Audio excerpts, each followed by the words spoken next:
Followers of Nurgle, it's finally here. The new Death Guard Codex.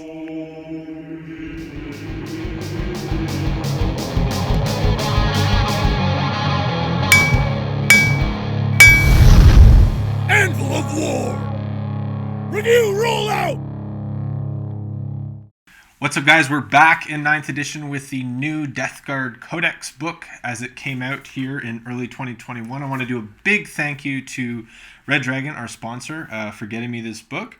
And if you guys like these kinds of videos, please hit subscribe button down below as we want to kind of make this content for you guys. And if you like the way we review our codexes and like that, give us some comments and some feedback on what you guys think. But let's dive into this book and look at what's under the cover. Alright guys, so we're jumping into our new book and a lovely new cover with some older art, but it hasn't seen a cover page like that, so I'm pretty excited about it. Mortarion's still a boss. This codex pays a great homage to the Death Guard. Nice dark imagery, dark art. The first whole half of this book almost is just, you know, your typical lore. You got some nice artwork and kind of some flavorful text about, you know, what the faction's all about, where we come from, and here's some new art. Obviously very dark, but it's the Death Lord, Mortarion, you know, it's going to be dark. And I don't know many enemies that would want to stand and fight an army looking like that. Got the main man, Typhus himself, a little bit of lore for that, a little bit of lore for our Legion structure. I really like how Games Workshop kind of breaks down the factions and gives us that greater depth of what is behind the story for our faction. You got our Plague Specialist, so it kind of talks about each dude and their role within the Death Guard Legion. I'm going to leave all this for you guys to read when you get the codex, because it's actually a really good read. I really enjoy kind of just sitting down and getting to know my faction a little bit more and allowing myself to imagine some of the stories behind the Death Guard. And it certainly helps when you have such good imagery in the book as well. So this is a new piece of art that I really adore. And the cultists getting a Plague Marine ready for war. Another great piece of art. New Blight Lord Terminator. Looking sweet. This is talking about a bunch of the sub-factions within the Death Guard faction. So there's a lot going on behind the scenes. And as we can see, there's lots going on within this book. So we're getting to the meat now of the codex, so we're still working our way through some of the photography, some of the painting ideas and schemes that you can do with your Death Guard. And it's always such a nice faction to paint because you do have a lot of liberty with what you want to do with a Chaos faction, and Death Guard's no different from that. Obviously, you can go with the classic green if you want, but it does give you some alternative color schemes that might just suit your fancy. It's a nice shot there. They always do such nice photography. So now we're into the rules section of the new book, and this is what a lot of people kind of want to see in these videos and get excited about, because you got everything from your match play rules, your Battleforge rules, your army rules, your Crusade rules, your data sheets, your war gear, the points section, which is actually super well laid out compared to the old codexes, and then a rules reference, which I actually put in a complaint to myself with Games Workshop because I wanted a glossary. I missed 7th edition when you had the reference page in the back of the codex, and they gave us something similar. It wasn't as great, but you know, I'll take it. So, jumping into the rules section, we're going to talk about a lot of the new stuff that's come to the Death Guard faction. There is quite a few new things for this thing. They took away a bunch of stuff that we did have, but they replaced that with something brand new, and they kind of rebuilt the faction up from the ground up, which is exciting because I like when you get brand new stuff. So, not to skip past, but you know, we still have our chapter approved rules, so that stuff is still in play. Things like fleeing vectors and spreading the sickness, you know, we have our OBSEC. Things like that didn't go away. There's still the core game rules that we know and love and understand about this game are all still in place, but they did take some stuff away. Like I noticed Death to the False Emperor isn't on some of the data sheets, but we'll get there in a minute. So with detachment abilities, there's going to be some new things for Death Guard when you want to design a Death Guard army and build detachments for your tabletop games. Now, The difference is there's a limit on Pox Walkers that you can bring. The Disease Minions is a new thing where basically you cannot include more Plague Follower units than Bubonic Astartes core infantry units in each Death Guard detachment in your army. So sadly, a 100 Pox Walker list is only possible if you bring 5 units of Plague Marines with you. Which kind of sucks because, that was my early 8th edition list with Typhus, was to just bring a sea of zombies, and I always thought it was fun for people to play against too, because it's a bloodbath, But certainly it can be done because you can bring Terminators, their core infantry as well, and if you have a little bit of a balance, you can definitely still probably get your 100 Poxwalkers if you really wanted to go that route. Infernal Jealousy is one that kind of hurt me a little bit when it came out, because you can include a maximum of 1 Lord of the Death Guard unit in each Death Guard detachment in your army, and you can only include a maximum of 1 Demon Prince unit in each Death Guard detachment in your army. I never really ran multiple Demon Princes. Demon Princes went up in points recently, so that was kind of a turnoff, but I think what really hurts is the fact that you can only take 1 Lord of the Death Guard in each detachment. Why is that bad? Because you can't run Typhus and have his understudy Lord of Contagion. Now, I just think it forces you to take a Malignant Plaguecaster or a Chaos Sorcerer, which I don't like being forced to do things, so it kind of sucks. But, I'll respect it, and it's per detachment, so, maybe just throw in a patrol if you wanted to bring that second Terminator Lord in your Death Guard army. So, there is the Fetid Varian rule that came in now, and you can include up to 3 of these guys in a Death Guard detachment while only taking up 1 Elite's battlefield rolled slot. Each of these units must be from a different data sheet. That's super cool. That's a really good way to squeeze more Elites into your Death Guard list and kind of have a more Elite playstyle, which I think, 9th edition has really kind of pushed us in that direction anyways. So very exciting, and I don't think it's necessarily a negatrait. I think that one's a lot more beneficial than potentially Infernal Jealousy. We still have an Inexorable Advance, so that one's nice. Everything counts as being remain stationary if it did not fall back or advance in your previous movement phase. If the unit has a vehicle keyword, it does not suffer the penalty incurred to hit rolls for firing heavy weapons, even enemy units that are within engagement range of it. If this unit has the infantry keyword, it can ignore any or all modifiers to its move characteristic, advance rolls, and charge rolls. That's the big part. So we are ignoring things like obstacles or in difficult terrain. Death Guard are able to just move over it normally, which is huge because our movement isn't our strongest trait. We're one of the slower armies, but certainly this helps us out, especially navigating the battlefields of the 41st millennium. In the Plague Companies, you obviously got a Warlord Trait, a Stratagem, and a Relic of Decay. Nothing really changed there. And it is still the same 7 Plague Companies that we saw in the War of the Spider. So we're going to go over them a little bit. I won't go in too deep for each one, only because I think you should buy this book, and I think you should try all the different things that come with this new faction. But we got the Heartbringers, which is obviously Typhus's Legion. And these guys are still awesome because, it's a focus on Pox Walkers and making Pox Walkers. Still, I think they're a good unit for the game. And, with this Legion, you're kind of focused on them. So you have things like a stratagem in a fight phase when a Harbinger Pox Walkers unit is selected to fight. Until the end of that phase, each time a model in that unit makes an attack, you can reroll the hit roll. It's pretty good for 1 CP. Basically, you have what the Tallyman used to do. But, you do it for a command point instead. The Warlord trait for Shamble Rot is really good. While an enemy unit, excluding vehicle, is within contagion range of that unit, at the start of your opponent's movement phase, roll a d6, subtracting 1 if that enemy unit has a character. On a 4+, the enemy unit suffers 1 mortal wound. On a 6, they suffer d3. So Typhus is getting in there, and that's a great way for him to deal out some mortal wounds. Infected Remains is kind of neat too. Once per battle at the end of your movement phase, you can select 1 objective marker within 3 inches of the bearer.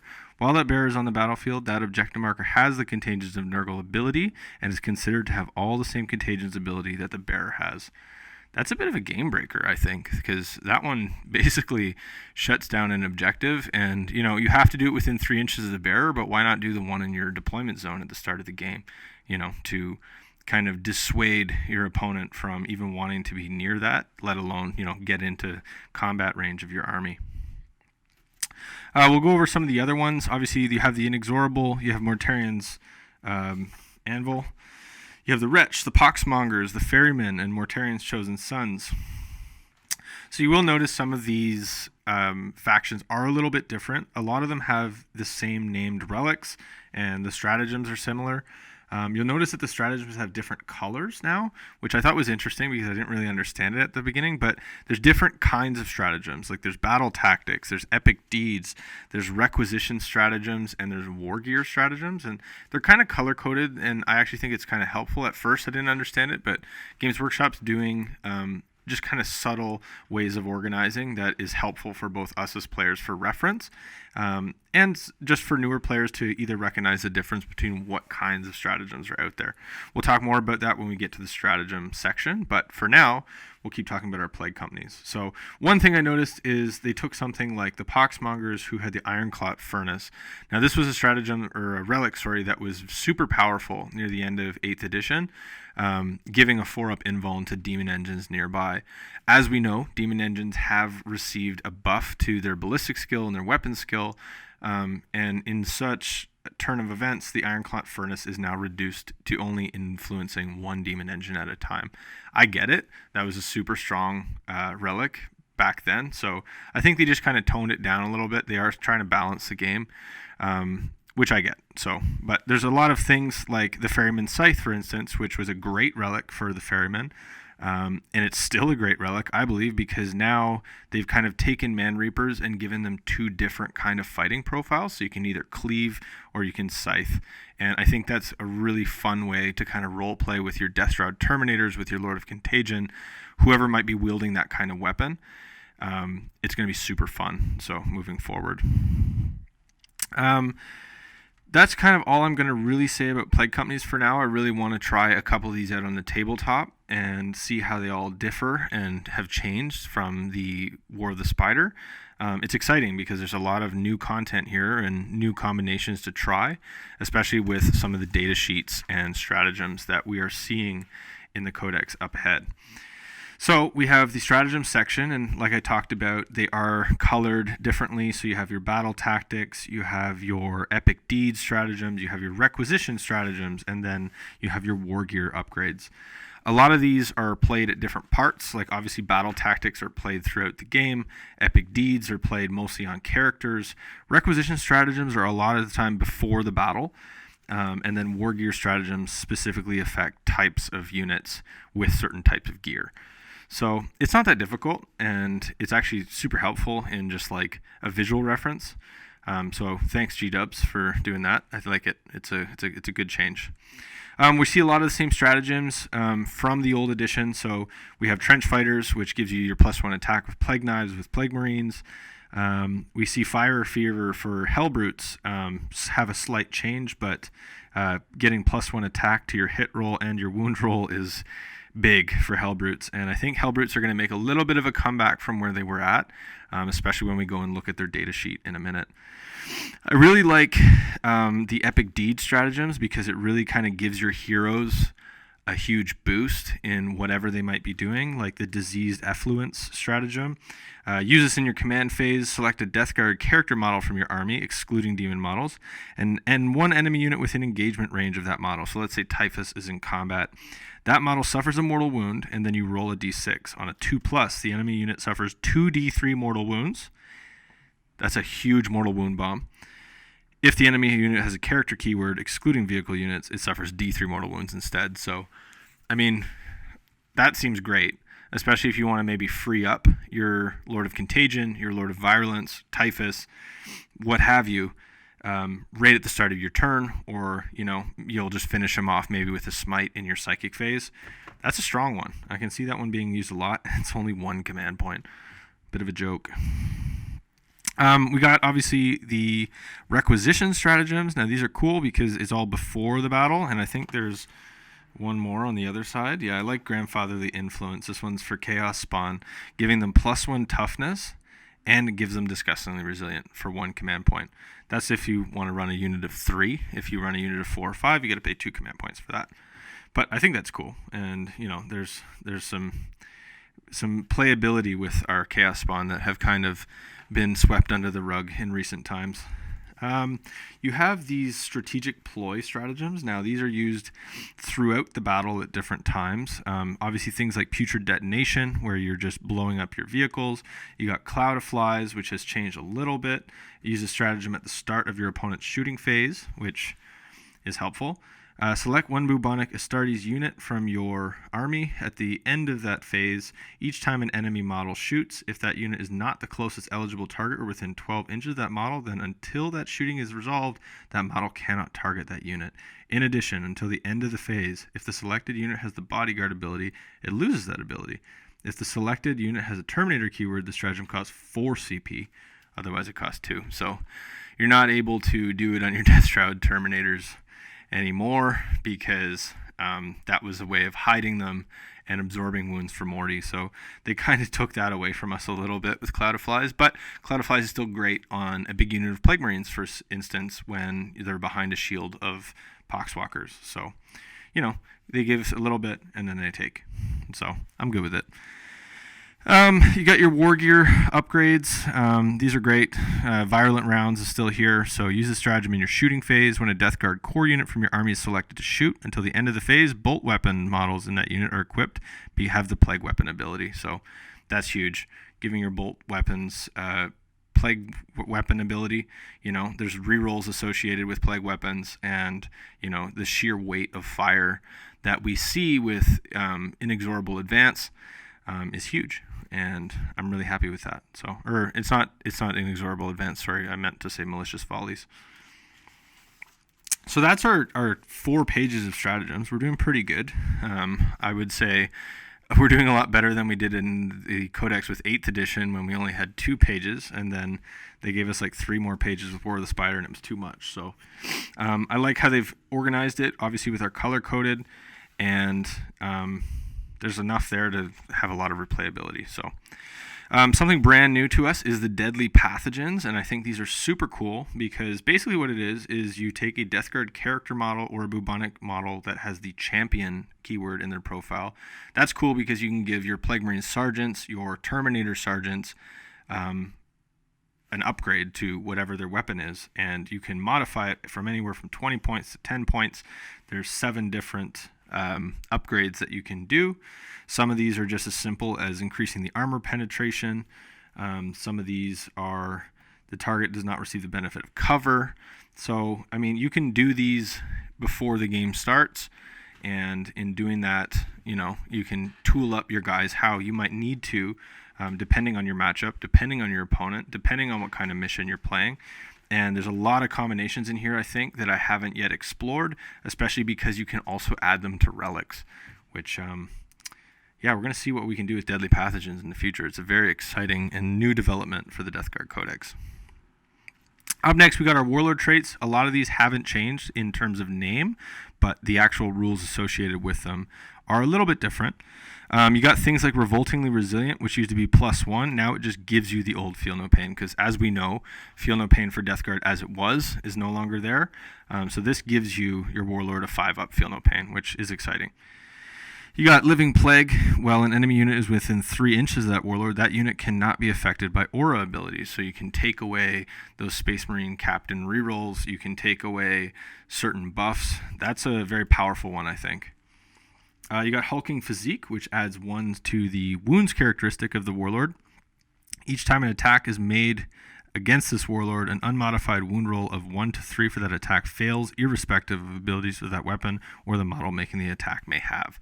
So it's kind of like transhuman physiology. That's the stratagem that the Space Marines had. On your Warlord, he has it all the time. Plus, he gets +1 wound, which is exciting. Arc Contaminator's back, and that was always my most powerful Warlord trait that I used in 8th edition. It's legitimately the same, except for shooting weapons. The target has to be within 12.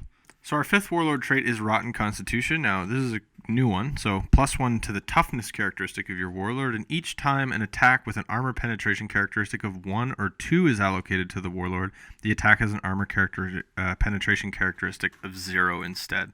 That's pretty big, because not only does he have added toughness now, he's ignoring a lot of AP weapons coming at him, and I think that's going to be a really cool one to put on somebody who's going to be in combat, taking those AP weapons and usually rocking Terminator Armor. So you should be very good with the Rotten Constitution.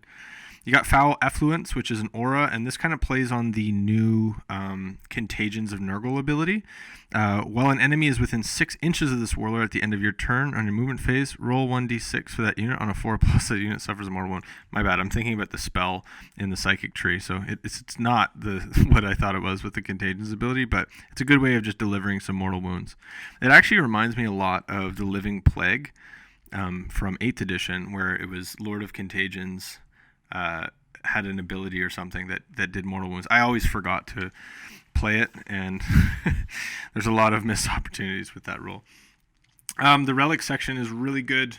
We have many relics now to choose from, and obviously you can give it to your Death Guard Warlord or a Death Guard character model from your army. Named characters and vehicle models cannot be given any of these relics, but we know that that's just classic 40k rules. You see the return of a lot of these type things. Like you have Plaguebringer, the sword, the Super-Eating Plate is back. You have the Plague Skull of Glothilia. I think I said it right. And you got Fulgaris's helm. A lot of these are very similar, but let's go over some of these together. The Reaper of Glorious Entropy, I don't remember this one. It is for a Lord of Contagion, because it's with a Man Reaper or Plague Reaper only. It replaces it and makes it a Strength ×2 weapon, which it was probably going to be Strength 8, AP 3, flat damage 3 with Plague Weapon, and then any unmodified wound rolls of 6 add a mortal wound in addition. So it just makes him really strong, really tanky, really a damage dealer. I can see a lot of Lord of Contagions or, Lord of Contagions taking this relic. The Plague Skull of Glothilia, I'm not going to get that one right. Once per battle at the end of your movement phase, the bearer can use this relic. If he does, select one enemy unit within 6 inches of the bearer and roll 7d6s. For each 4 and 5, that unit suffers a mortal wound. For each 6, that unit suffers d3 mortal wounds. This is massive because that's just a mortal wound bomb that it wasn't before. And I think this could be really good at killing characters, especially, you get up close to them. It's a 6-inch range, which is a little dicey, but single use, I think it's a really cool tool to put in your Death Guard list. You have the Demon's Toll. Now that's for the Noxious Blightbringers. Once per battle at the start of your opponent's movement phase, the bearer can use this relic. If he does, select one enemy unit within 6.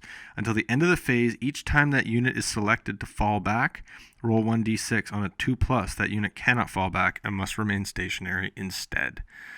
Death Guard being a army that wants to get the Contagions of Nurgle off and reduce your toughness and get you in combat and break you down, this is a incredible tool for trapping something in place with you. You can only use it once per battle, but it's going to be a very decisive moment in the battle when, let's say, they want to retreat out so that they can unload a huge shooting attack and maybe move you off an objective, or it might just save their game.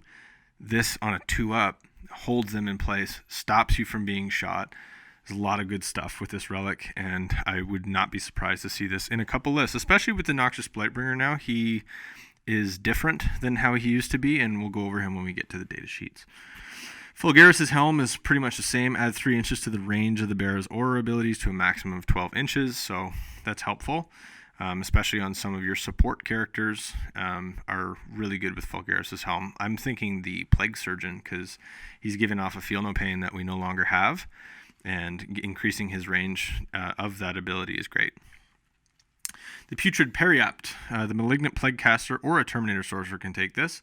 The bearer knows one additional psychic power from any discipline it has access to, and once per battle after successfully manifesting a psychic power, the bearer can regain up to d3 lost wounds. I don't think this is super great, only because, he knows an additional psychic power, but doesn't mean he can cast another one. And then once per battle, you get d3 wounds back. I mean, it's a okay relic. I think this is one of the more meh ones in the list of relics that we have here. Now, the Toll Keeper. This is for a Tallyman model only. He gains the following ability. While a friendly Plague Company core unit is within 6 inches of the bearer, each time a model in that unit makes a ranged attack, an unmodified hit roll of 6 scores 1 additional hit. That's big if you're going to do volume of fire with Plague Marines, especially considering for stratagems you can make bolt weapons, plague weapons, and now you're talking about exploding sixes. There's ways to give them +1 to hit as well. I think the Tallyman is going to be a nasty mate to include in your Death Guard armies going into the future, and especially giving him the Tollkeeper relic will do that. Revolting Stench Vats. This is a new one for the Foul Blight Spawn model only. The bearer gains the following ability. While an enemy unit is within 6 inches of the bearer, the unit cannot make use of rules that allow it to fight first, and it never counts as having made a charge move this turn, irrespective of any abilities that that unit may have. I can see this taking away Shock Assault. This can be a way to deal with something like a Slanesh army who might be always hitting you first. Yeah, I mean, that's helpful, and I think that would be more dependent on your matchup. So that would be certainly a relic that you might take as an extra relic, depending on who you're playing. Super Rating Plate is back, but it is not the same. It is not as powerful as it used to be. It still gives you a save characteristic of 2+, which, I mean, most of your Death Guard characters already have a 2-up save, minus the Demon Prince. However, instead of bouncing back tons of mortal wounds each time an enemy unit fights, after it makes all its attacks and the bearer has lost any wounds as a result of those attacks, roll a d6. On a 2+, that unit suffers 1 mortal wound. Yeah, so we used to splash out a lot of mortal wounds. You'd run a Demon Prince into a unit of Orc Boys, and they would just dump no AP attacks, and you'd make all these saves, and you'd splash all these mortal wounds on them. It's not the case anymore. Now you have to lose a wound, and on a 2-up, you do 1 mortal wound back. Not great. I think that was a major blow for the Super Rating Plate, but I mean, it had a good run in the sun. So, you know, you gotta maybe just take it one last time just to pay your respects. Plaguebringer's back. Now this is for your Bale Swords, your Demonic Plague Blades, your Plague Knives, or your Power Swords. It replaces that, and instead it gives it the following profile. So you get Strength +2, AP 3, Damage 2, which is great. And it is a plague weapon, obviously, and each time a model is destroyed as a result of an attack made with this weapon, that model counts as 2 models destroyed for the purposes of morale tests taken this turn. We know that morale is very different in 9th edition, and debuffs to your leadership and forcing you to take harder morale checks is going to deal more attrition damage to you. Plaguebringer is good. I think this is a nice way of giving maybe a Plague Surgeon an upgradable weapon that is just devastating against either infantry units or something that he might get bogged down in. With the +2 strength, you know, making him strength 6, he's fighting more elite infantry, and with the AP 3, he can cut through most armor with a flat damage 2. I think it's a good relic. I would be probably taking it in some of my lists coming up. Up next, we got the Contagion Discipline. This is the psychic powers. All of them are actually quite similar. Gift of Plagues is a new one, but we'll go over the majority of them, which haven't changed a whole lot. Miasm of Pestilence, obviously the OG -1, same as it always was. Still a great spell. Gift of Contagion is different now, and I think is a lot better. It's now Warp Charge 5, which is cheaper. If manifested, select an enemy unit within 18 inches of the Psyker until the start of your next Psychic phase. Subtract 1 from the Strength characteristic of the models in that unit. If the result for the Psychic test was 8+, subtract 1 from the Strength and Attacks characteristics of models in that unit instead. That's huge because they're going to be -1 toughness. Now they're -1 strength, -1 attack. That's where you want to be with Death Guard, is in combat, and debuffing your enemy soldiers and units is huge, and Gift of Contagion is going to get you there. Okay, so our next big spell that we like is Plague Wind. This one is quite similar to how it was, but I think it's actually better.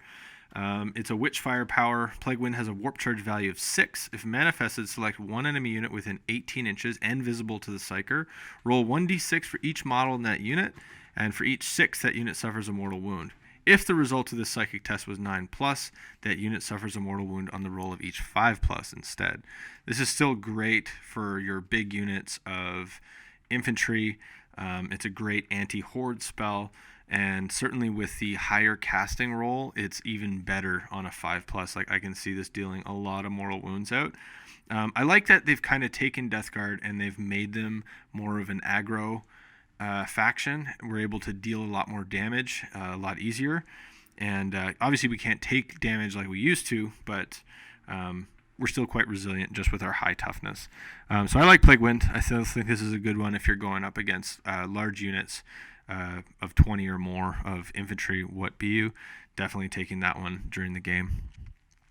Putrescent Vitality is pretty much the same, but they increase the warp charge value to 7. If manifested, select one friendly Death Guard infantry unit within 18 inches of the Psyker. Until the end of, or start of your next Psychic phase, add 1 to the strength and toughness characteristic of models in that unit. Amazing on Plague Marines, amazing on Terminators. I mean, it's amazing on Pox Walkers. Like, really anything that's going to be in combat, dealing damage, plus in strength, plus in toughness. That's good for me. Curse of the Leper, same as it was. They reduced the warp charge value of it. If manifested, select the closest enemy unit that is within 18 inches and visible to the Psyker. I don't like that it's the closest, though, because that means you can't really target it. Roll 7d6s. For each dice that the result exceeds the enemy unit's toughness characteristic, it suffers a mortal wound. This can be helpful because now everything in our army does a toughness reduction on enemies with the Gift of Contagion ability. Curse of the Leper is going to be easier at doing mortal wounds with, but I just don't like that they've changed it to the closest enemy unit. Gift of Plagues is a new one. It's a blessing. It has a warp charge value of 6. If manifested, select one friendly Death Guard unit within 18 inches of the Psyker. Until the start of your next Psychic phase, adds 6 inches to the range of any contagion abilities to a maximum of 12 inches. This is great in the early turns of the game, but at the same time, it's pushing it to that 12 inches even in the later turns, and that's your -1 toughness, right? We want that debuff on as many people as we can in the enemy army because it's going to be easier to wound them and it's going to be easier to kill them, and that's the whole Death Guard playstyle that Games Workshop wants us to play towards, and that's just fast damage, easier to wound, better damage output. I'm feeling it.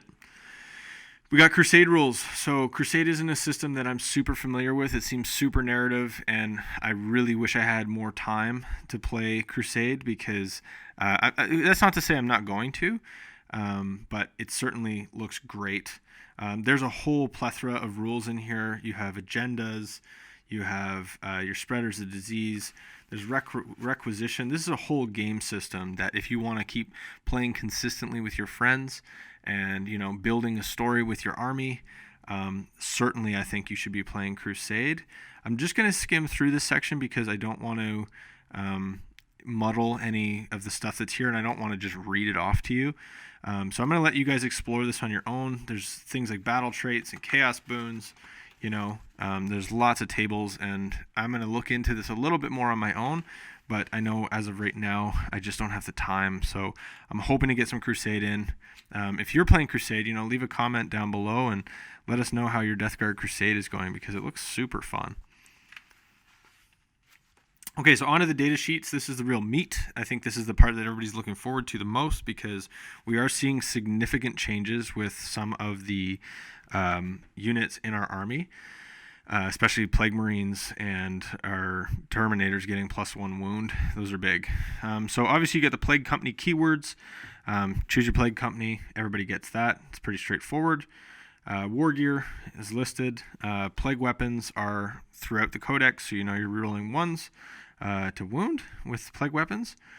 We have Remorseless as a trait.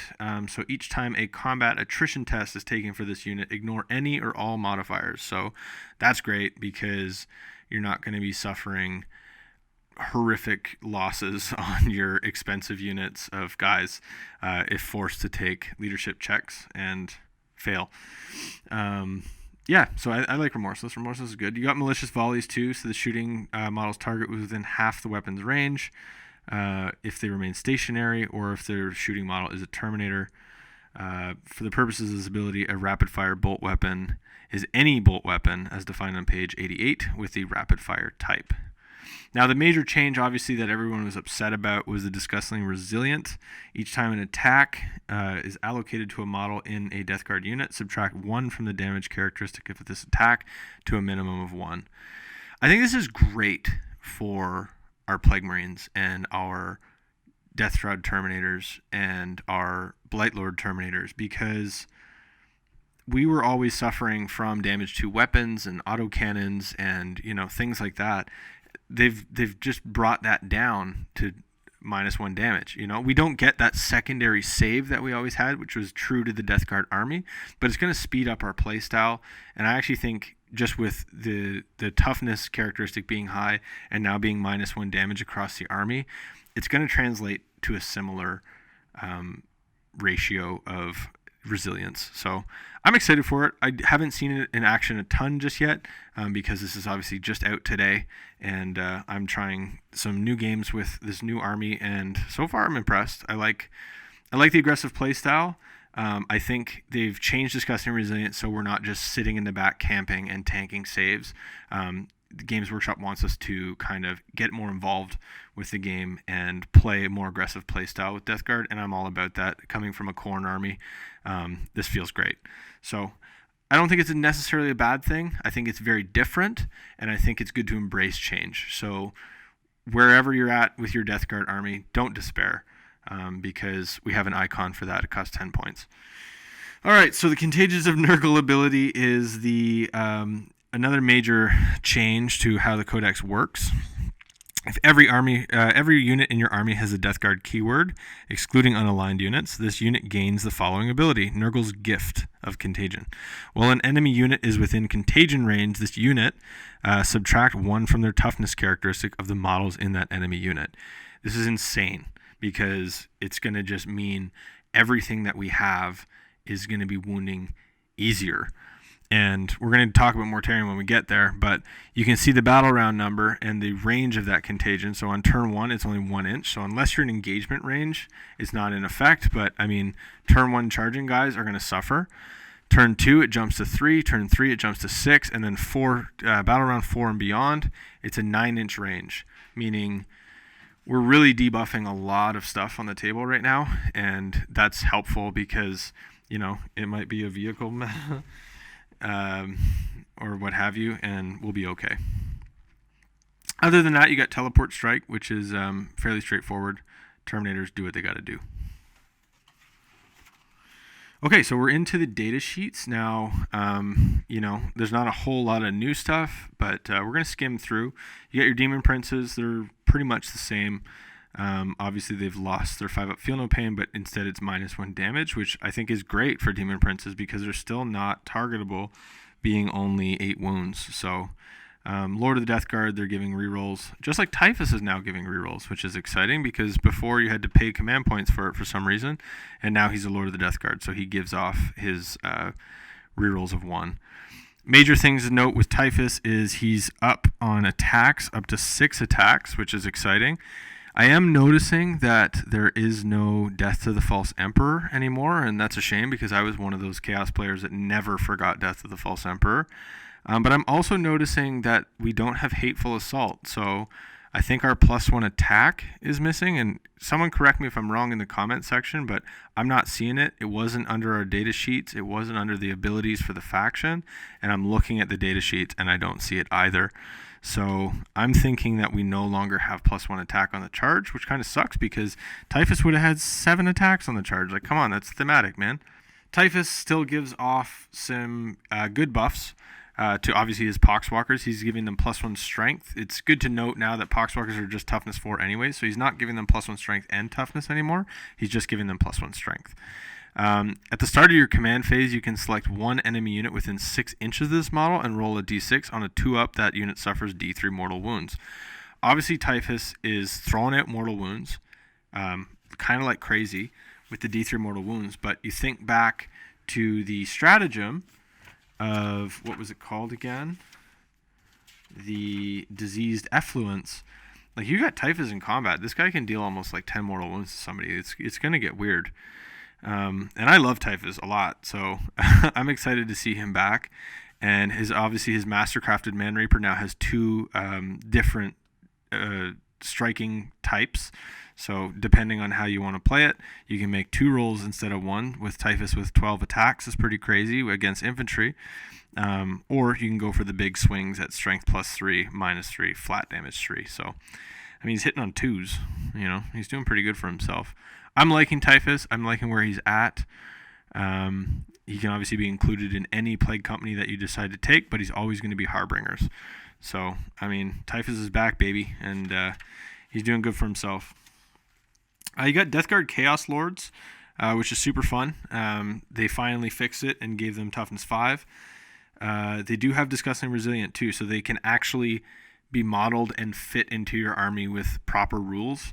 Thank you, Games Workshop, for finally addressing this, because I thought it was super dumb in 8th edition that a Chaos Lord would be toughness 4 and not have Disgusting Resilient and somehow lead an army of Death Guard. Like, why would they even bother with a guy like that? He's got everything that Death Guard have, and obviously he draws all of his weapons from a classic Chaos Lord loadout, but he can take the Bale Sword, which means it can be upgraded to Plaguebringer. So you can have a nasty Chaos Lord, and I gotta get mine back onto the ground because I kind of abandoned the project when I realized, he didn't really fit in with the army. Lord of Violence is our brand new lad. I love him. I just built him last night. When I picked up the book, I picked up him and the new Plague Bong that came out, and I love him. I think he's a really cool hero. Obviously, he's rocking Terminator armor, and he's got a twin Plague Spewer, which has now been upgraded the Flamer treatment to range 12. Heavy 2d6, strength 5, AP 1, damage 1, plague weapon. Each time attack me with this weapon, it hits automatically. So he's just going to be great at spraying dudes. And he's got his Plague Claw, which is strength times 2 for a big strength 8, -3 hit at 2 damage. But he is subtracting 1 from that hit roll. But it is a plague weapon, so it is what it is. He's weapon skill 2+, so it's not that bad.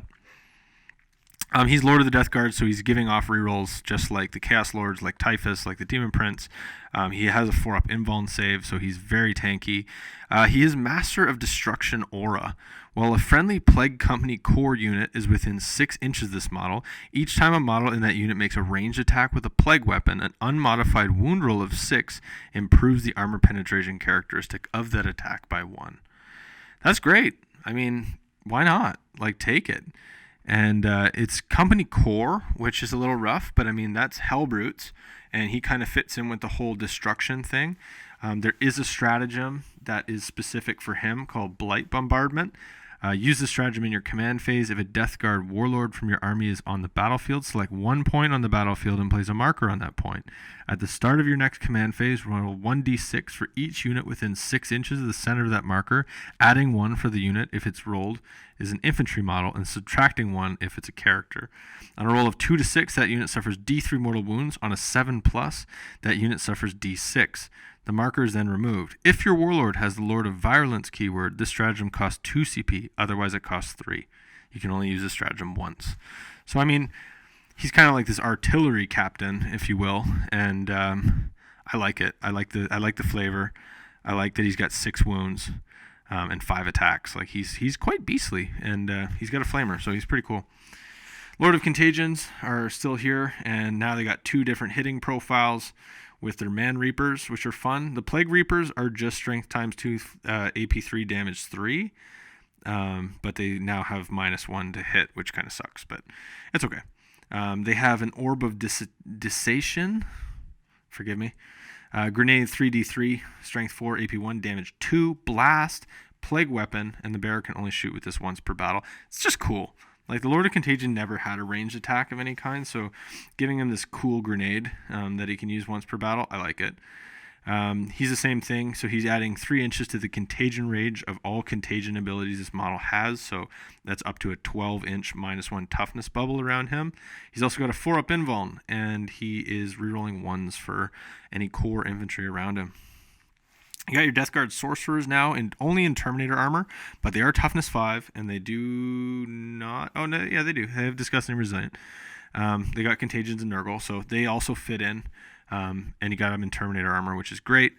You also got your cheaper Plague Caster, who's just in 3-up armor with no invuln, but he does have a Pestilential Fallout rule. He's otherwise unchanged. Everything's pretty much the same. Actually, the Corrupted Staff is now +3. I think it was only +2 in the old edition. AP 1, D3 damage, so he's a little stronger with his beady stick, which is fun. Pestilential Fallout. Each time this model successfully manifests a psychic power, if the result of the psychic test was 7 or more, the closest enemy unit within 12 suffers a mortal wound. So he's still got his same rule. It's a good rule, and he can attempt to deny 1, and he knows 2, and he can cast Smite, and obviously he can cast too. So I think Death Guard still have a very powerful, kind of middle of the road Psychic. Obviously you bring Typhus. Typhus is also a beast with Psychic. I mean, he's not a beast. He's just another spellcaster, but we're good. That concludes all of our HQs. So we didn't really get a ton of HQs. Like, we got one new HQ, which Death Guard kind of needed. The only problem is it's limited by only being able to take one Lord of the Death Guard per detachment. So sadly, I'm not able to take a Lord of Contagion, a Lord of Virulence in the same detachment. And personally, I think that kind of sucks, but I get the theme that they're trying to do. So we got Plague Marines. Obviously, this is a big point of interest for a lot of people because we're now at 2 wounds and 2 attacks base. I mean, I thought Plague Marines were good before. I think they needed a little bit of help. Obviously, with War of the Spider, we got a lot of stuff for them that made them pretty tanky and cool. Now they're actually tanky with the 2 wounds, remembering that it's always -1 damage when you shoot at them. I love it. If you give them 2 melee weapons, their attack characteristic goes up to 3 as well. So these guys can be choppy. These guys can be shooty. There's a lot of variability with stratagems and other character abilities that makes their range attacks better. You're going to see a lot of Plague Marines, I think, when you're playing Death Guard, because I think Plague Marines are good. They're also super fun to paint. They're super detailed. The kit is great. I got a lot of good things to say about Plague Marines, and they're a core unit, so, you know, why not include a bunch of them in your army? You kind of need to, because you need troops, and you're not able to spam Pox Walkers, so Plague Marines are great. Run them. You got cultists that you can run. These guys are a bit of a joke with Death Guard because they don't attribute from any of the real rules from Death Guard. But they're there if you want to run them, and if you have some Chaos Cultists lying around, then why not? Like, they're still available. Your Pox Walkers are a lot better than they were. Being strength or toughness 4 base now, they've kind of addressed the Curse of the Walking Pox by instead wording it to replacing a model that was previously destroyed in the unit. So you can't go beyond your starting unit size anymore, but you don't need to pay reinforcement points because you'll never be able to replace anything unless it was destroyed. So good job in GW kind of fixing that. They still give off contagions. They still have mindless horde and auto pass morale checks. But instead, when they've removed Feel No Pain for most of the codex, Poxwalkers still have it with a 6-up. So they're still out there. They're still doing their thing. They're still bogging people down. Poxwalkers are still a unit to watch for. Okay, so next we're going to get into the elites. A lot of the Death Guard character models are still in here, and they're a little bit different, though. So we got the Noxious Blightbringer. You'll notice right off the bat he's got +1 attack, which is great. So I'm almost wondering this is why they took away Hateful Assault. A lot of our guys have more attacks, so instead of giving us the +1, we just have more attacks all the time. I think that might be an improvement because, you know, it's not on the first turn of combat anymore. It's just all the time. So the Noxious Blightbringer is very useful. He's very different, whereas before you'd roll 2d6, picking the highest for your advance rolls. Now he just gives you +1 to your moves and your advances. Like, he's like having an Instrument of Chaos. And I mean, he's got a big bell, so it's kind of an instrument, right? Useful as hell. I'm going to be taking him definitely in some of my lists. I have a second one that I wanted to repaint in my Purple Plague colors, so looking forward to that. While an enemy unit is within 6 inches, subtract 1 from their combat attrition test taken for that unit. And then when an enemy psyker is within, subtract 1 from psychic tests. So he's good at debuffing enemies, and he's also good at making you speedier. So great model. Still a good guy. He's pretty cheap, and he's a good elite slot to just kind of slot in there. Keeping in mind that we have the Fetid Varian thing where we can take 3 guys in an elite slot, so squishing a couple of these characters into your list is going to be a lot easier than it used to be, especially when you want to include Terminators and stuff like that. Foul Blight Spawns are a little bit different. These guys were the Super Flamers. I love them. Eldar Flyers was a huge problem for people in 8th edition. It was never a problem for Death Guard because we were able to blow them out of the sky with Flamers, and it was hilarious. Plague Spewers have been upgraded to a 12-inch range. Still Assault D6, but now we're just Strength 7. So we're not really the 2d6 strength that we were, but keeping in mind that the -1 toughness is going to be ever present. It might help us a lot. It's AP 3 and now it's only damage 2, but it still automatically hits. I think we're doing okay. The Unholy's Death Heads grenades are 2d6 hits now as well, but you can only shoot them once per battle. He's lost some things, but he has Putrefying Stink. At the start of the fight phase, you can select one enemy model within 3 inches. That unit is not eligible to fight this phase until after all eligible units from your army have done so. So you can really shut down those charging units, and that's good. I like that a lot. So the Foul Blight spawn, still great. I love slotting them in just because they're damage dealers, and they still are. So got the Biologist Petrifier. He is the Blight Rack boy. Again, +1 attack. We're not seeing a whole lot of difference with that.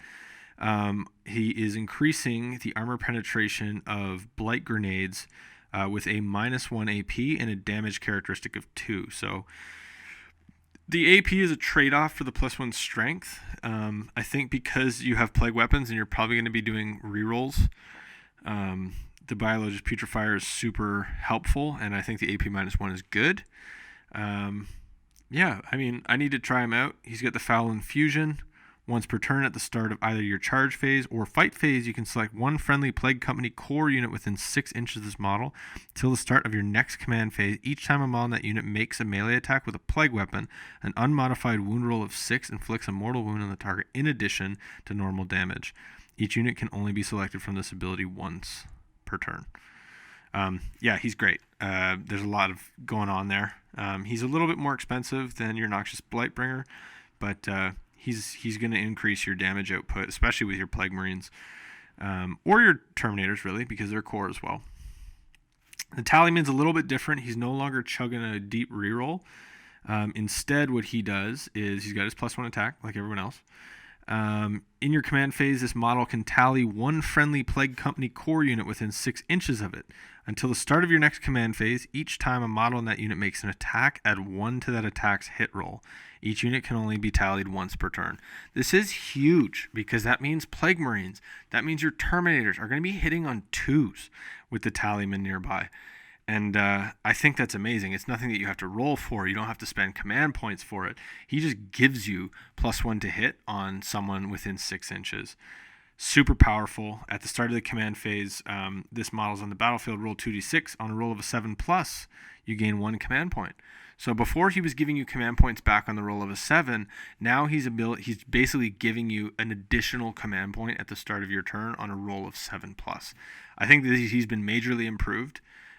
He's not giving out rerolls anymore, which was his whole thing before, but he's certainly different with +1 to hit and the ability to generate more command points. I like him.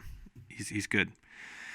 An auto include, I think, in every Death Guard army now, for especially the OGs that liked having a Disgusting Resilient, is our Plague Surgeon. He is still giving a Feel No Pain to any Bubonic Astartes infantry that are within 3 inches of him. That model regains D3 lost wounds. This is his Revitalizing Malignancy. So he can heal a guy. Each model can only be healed once per turn. I mean, that's good for a Terminator. That's good for a hero because it's Bubonic Astartes infantry. So let's say Typhus was in a bit of a scrap. You got injured. It's okay. We're gonna heal you up, dog. But the big thing is that the Tainted Narcisium aura is within 3 inches of him. Each time a model in that unit would lose a wound on a roll of a 6, that wound is not lost. So it's not as powerful, the Feel No Pain, but it's a Feel No Pain. And certainly putting Fulgaris's helm on him and extending his aura to a 6-inch Feel No Pain aura, I think your Plague Surgeon is going to be in every Death Guard list that I'm running because I like that style of resiliency. And it might not be as good, but it's still there, and it's better than nothing. So thanks for the Plague Surgeon updates, G-Dub. I think he's a lot better than he was. All right, our Blightlord Terminator. Now, these guys also have the core keyword, they're Bubonic Astartes, so they are attributing to a lot of those rules that we've already previously talked about. So are the Death Shroud Terminators. They also have core. Not a whole lot of different things other than obviously gaining the Contagions of Nurgle ability, but the big thing for our Terminators is they're all up to 3 wounds apiece, obviously with a 4-up invuln, because they have the Diseased Terminator Armor. this is super helpful. One thing to note is that we no longer have Cataphracti Terminator Armor, which in 8th edition halved our advance roll. The Blight Lords and the Death Shroud and Typhus have all seen an increase in movement by 1 inch and are now just advancing normally. So we're no longer paying that penalty on our movement, and we're seeing an increase, obviously, in our wounds count and certainly our speed. So weapons are all pretty much the same. I like it. I mean, there's not a whole lot to say about Blight Lords other than they rock. Death Shroud Terminators, on the other hand, are even better because now they have the 2 different hitting profiles with your Man Reapers. And they do have the Bodyguard special rule. Yes. When a friendly Plague Company character unit that has a wounds characteristic of 9 or less is within 3 inches of this unit, enemy models cannot target that character with ranged attacks. So it's not as helpful for Mortarion, though. So that's too bad. But it is what it is. You add 3 inches to the contagion range of all contagion abilities with these guys because they have the chimes of contagion. So up to 12 inches, -1 toughness. Again, just a great debuff, and you're seeing it pretty much across the codex. There's a lot of debuffing going on, and Death Guard are going to be really good at that. We got a little update to Hellbrutes. They're pretty much the same. Obviously, they weren't great in the old edition because they didn't really benefit from the resiliency that Death Guard had. Now they do because all Space Marine Dreadnoughts and stuff are receiving the -1 damage. So they have monstrous resilience, which is similar. The Frenzy trait is also updated, whereas before you had to roll a 6 at the end of a phase. Now, if they have 7 or fewer wounds remaining, they just reroll ones to wound. It's like they have a lieutenant beside them at all times. So I'm thinking this is an absolutely wicked update for Hellbrutes. Obviously, because their vehicles are no longer suffering penalties to hit with their weapons. I'm going to try to include a couple of these guys. Like, I need to find some because I think I cleared a bunch of them out of my collection, but I have a couple that I can probably repaint into the armor of my Death Guard army, and I'm excited about that. So our Death Guard Possessed haven't seen a whole lot of change, obviously, other than toughness 5 and 4 attacks, which is huge. They have a 5-up invul, and they got Contagions of Nurgle, they got Disgusting Resilient. I think these guys still rock, being 2 wounds each. I have to model some, though. I don't actually have any of the new Plague Marines. I think it'd be super fun to put some Chaos Spawn bits and get some Nurgle Possessed going. Chaos Spawn. I have a deep love for Chaos Spawn. I don't know why. They're absolutely wretched, but they have that awesome stratagem that gives them the +1 toughness and disgusting resilience. So with 4 wounds each and attacks of 2d3, I think they're okay. Strength user, strength 5, AP2, damage 2. They still have their fearsome aura, which subtracts 1 from the leadership characteristic of enemy models. And then they have their mutated beyond reason. So they still got Razor Claws, Grasping Pseudopods, and Toxic Hemorrhage. Grasping Pseudopods before, I believe, was you roll 2 dice for the attacks, picking the highest. Now it's just they get 3d3 attacks. So they can have up to 9 attacks per model. And that's pretty good. They still only hit on weapon skill 4+, but with a Tallyman, you could make them hit on 3s. I think there's some stuff that you can do with Chaos Spawn. I think they're fun. They're certainly cheap. So why not include them and, have some fun. We're seeing some changes to the demon engines. Obviously, everything received a +1 to the weapon skill ballistic skill traits. Our Mephitic Blight Haulers saw a +1 to their wounds characteristic and attacks characteristic. However, they lost some things like giving cover to Death Guard infantry, which is a bit of a shame because I really wanted to kind of walk them up with the Plague Marines, making them pseudo-Terminators, if you will. They also went up in price, so we're seeing a little bit of a clawback on GW from the Mephitic Blight Haulers, but they were really, really strong, and I thought they were undercosted anyways, so I kind of expected them to go up. They can still be up to a unit of 3, which is nice, and they're still -1 to hit in combat, so these guys are still great. I still think I'll probably run 3, just because I like running 3 in my army. It was just what I always did. Fetid Bloat Drones are awesome, as they always were. The Flesh Mowers have now extremely increased because, they're not Strength +2 anymore. Now they're just Strength +1. Still AP2 damage 2. But the big thing is each time an attack is made with this weapon, make 3 hit rolls instead of 1. At 4 attacks, that means you're making 12 attacks with a flesh mower, and it is hitting on 3s, doesn't degrade. You're going to see a lot of flesh mowers, I think. Maybe being the bodyguard to Mortarion, running up with him. I love it. They still have Disgusting Resilient. They still got Contagions of Nurgle. Your fetid Blight Drones aren't going anywhere. Plagueburst Crawlers, obviously seeing an increase to their ballistic skill. Obviously their weapon skill has just completely bottomed out to a 6-up now, which is kind of bleak, because before at least it was a 4-up. Not a whole lot to say about these guys other than the entropy cannons are now D3 plus 3 damage and their plague weapons. That's great. Like, I got no complaints there. They still explode on a 5-up. Or no, wait, no, they explode on 6s now. That's a shame. But other than that, Plagueburst Crawlers are still in a good place. They're still a great tank and very tanky, being T8, 12 wounds, and better shooting. So I think you're going to just see some entropy cannon use over the Plague Spitters, although the Plague Spitters are still great as well. So we'll have to see, won't we? You got Defilers in the mix still. I was nurgling up a Defiler actually just at the end of 8th edition that I have to still work on. They don't have Disgusting Resilient though, which is a bit of a shame. Instead they have Infernal Regen, so they get 1 lost wound back. But they are 5 attacks base, which is pretty good for a Defiler.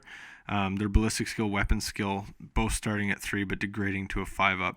Their movement being absolutely terrible at the lowest bracket. But I hope you're not trying to win a game with a Defiler that's on 1 to 3 wounds remaining. You're going to struggle. Still great, though. I think you can give them +1 to hit, obviously, with the Tallyman, or was the Tallyman just... No, I think it was just Core. So, include your Defiler if you want. I think he's fun. Yeah, that's all I really got to say about him. Rhinos still have a place in lists, I believe. They still have the Contagions of Nurgle, but they do not have Disgusting Resilience, so they are not getting the -1 damage. There's still a great way of delivering your Plague Marines up the field. If you're crazy enough to deliver Pox Walkers in that too, be my guest. But otherwise, I mean, we're talking about a codex that doesn't have a lot of movement, and 12 inches is a great way of getting your slower troops up the field. Big thing we've seen to change is Mortarion. He is now toughness 8, as he always should have been. He is an absolute beast. He hasn't changed in price, and he's gained quite a bit of new skills that make him really exciting. So let's address Mortarion here because I want to. Obviously, he's got Disgusting Resilient. Obviously, he's got his Contagions of Nurgle. In the command phase, select 1 friendly Death Guard Core or Death Guard character unit within 6 inches until the start of your next command phase. Each time a model in that unit makes an attack, you can reroll the hit roll. So he's granting your full reroll to a unit within nearby, and that's going to be definitely a flesh mower in my opinion. But he's also Lord of the Death Guard, so he's rerolling hit rolls of 1 around him. So he's giving a full reroll to somebody, and then he's allowing everyone else to reroll 1s. That's great. If your army is Battleforged, this model must be your army's Warlord. If more than one model in your army has a rule to this effect, then one of those models must be your army's Warlord. I mean, why wouldn't Morty want to be the Warlord? He's a G. He's got a 4-up invuln save. Obviously, on top of the -1 damage is huge. But the big thing is when you go back to Warlord Traits, I forgot to address this, it shows you what your named characters have to take for a Warlord trait. I believe it was before the Crusade section. Yes. So we see Mortarion's Warlord traits. He actually has 3 Warlord traits. Revoltingly Resilient, so he's got a 5-up Feel No Pain. He's got the Living Plague, which it shuts down aura abilities. And then he has Arc Contaminator, which is full reroll on Plague weapons. On top of that, he's also able to take the Warlord trait from whatever the Plague company is that you're playing, meaning he's going to have 4 Warlord traits in a game, which is nuts. He also explodes on a 4-up, doing D3 mortal wounds, and for the battle round number for his contagion ability, it's always battle round 4, so he's always got the 9-inch debuff to toughness around him. How is he not an auto-include now? Before, I would say Mortarion wasn't super strong on his own. Now he is unbelievably strong, especially considering a lot of the table sizes in 40k are smaller. I'm really excited. I think it's going to be super fun to include him on the table and play with the Demon Primarch as he should be playing. You got the new Miasmic Malignifier, which is a new terrain feature. It's great too. It's toughness 8. It has a ballistic skill of 6+, and not a whole lot else going for it. It's got a 3-up armor save. But this is a huge, huge piece to talk about because it's got some crazy rules. Now, it does have a shooting attack that's heavy 2d6, range 6, strength 4, AP 1, damage 1 that automatically hits. So it's got a little bit of a flamer if you come near it. But the big thing is it's got disgusting resilience, so -1 damage. It's got contagions and Nurgle, so it's reducing the toughness of enemies. And it always counts as battle round 4 for determining that, so it's always 9 inches. Now, it does explode on a 4+, suffering D3 mortal wounds to enemies, which is always fun. It's also got a fog aura for Death Guard infantry units wholly within 6, receiving the benefits of light cover. If they're already receiving the benefits of light cover, then subtract 1 from the attack's hit roll. So it also gives off a -1 and cover. The big thing is during deployment, when you set up this model, it can be set up anywhere on the battlefield that's more than 12 inches away from the enemy deployment zone and enemy models. After a Miasmic Malignifier is set up on the battlefield, you can set up one Pox Furnace terrain feature wholly within 6, more than 12 inches away from enemy deployment zone and any enemy models. That's crazy because it's always a 9-inch debuff. So basically you're creating area denial with a terrain feature that's tough to remove. A Pox Furnace is an obstacle terrain feature with the following terrain traits as described in the Warhammer 40k core book: light cover, heavy cover, unstable position, difficult ground. If it's destroyed, the Pox Furnace is also removed. I mean, this is just a great way of reducing movement and area denial. It's a heavily tactical piece, and I think at 75 points, why wouldn't you be including this in your future Death Guard lists? So, I mean, this is where Games Workshop is really shining with their organization in the codexes. They're giving us a glossary of everything at the back that's actually really well organized and easy to look at, where I found they kind of struggled with through 8th edition and the new format. Obviously, you got your weapon profiles, ranged weapons, and then I believe there's some melee weapons on the next 2 pages. Yeah. Really easy to look at, really easy to reference. If you have any questions, you can kind of quickly flip through this and get the information that you need during your games of Warhammer 40k. Now, in terms of list building, obviously, Games Workshop does have an official product for building their lists right now, but for all you old school guys who want to maybe do it on pen and paper, it's actually super easy with this points value trait until obviously Chapter Approved comes out and screws everything up. But we'll get there when we cross that bridge. For now, everything's point value is super well oriented on here. And last night I had to throw together a list because I was really excited with the new changes that I wanted to make a play with my roommate. And doing it just old school pen and paper was actually super easy. So you can reference this and you can see everything from some of the major points changes in models and, you know, what war gear might cost nowadays. So love it. I'm really glad Games Workshop included this in the back. Now you got a quick rules reference thing with a glossary. So here's all your keywords like contagion range and deadly pathogen, you know, anything that you might have a keyword that is a major rules change or important to your Death Guard play is all defined here in the glossary, which is super helpful because sometimes you're like, wait, how does this work? Okay, you can go right to here and there's a nice description of what it is. There's also reference for all of the new special rules, plague companies, malicious volleys, all the things that are essential to the play of this now weighty faction. It's all here on the reference sheet, which I think Games Workshop, the only thing that they missed was in 7th edition, you had all your psychic powers and you had all your weapon profiles and everything at a glance. I would have loved for that to be the last page than being a piece of art because, you know, you'd be playing a game, you just flip to the last page and ba-boom, you know. Oh well. A little bit of a missed opportunity on their part, but maybe in 9th or 10th edition, we'll see the rebirth of the 7th reference table. That's Death Guard Codex. It's a heavy book. It's one that is going to take some time to go through and dissect and find new combos with, but they certainly knocked it out of the park. It's a great book, and there's a lot of different things going on, so I don't think we're going to get bored of this book for some time.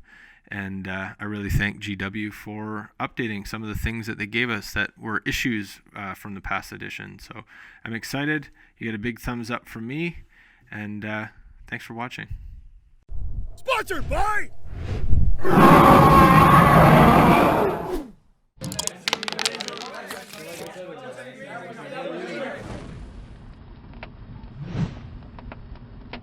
Thank you guys for watching today's video. If you like this, leave 7 comments for Nurgle in the comment section down below, and we'll see you next time.